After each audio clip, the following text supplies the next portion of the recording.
একটা কথা যেন যে কোনো কাজ আমরা যখন বাইরে থেকে দেখি তখন সেটা খুব সহজ মনে হয়, অথচ সেই কাজটা যখন নিজেরা করতে শুরু করি তখন বুঝতে পারি কাজটার পেছনে খাটনি কতটা।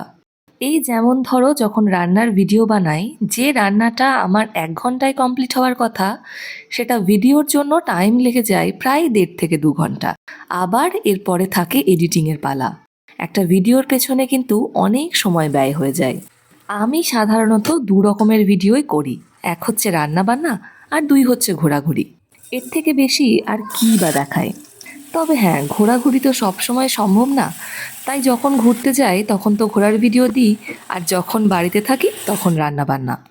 এই শীতকালে মটরশুঁটির কচুরি, আলুর তরকারি আর এই গুড়ের পায়েস, এটার কম্বিনেশন কিন্তু জাস্ট ফাটাফাটি। গোটা শীতকালে মটরশুঁটির কচুরি হয়নি এমন বাড়ি পাওয়া মুশকিল।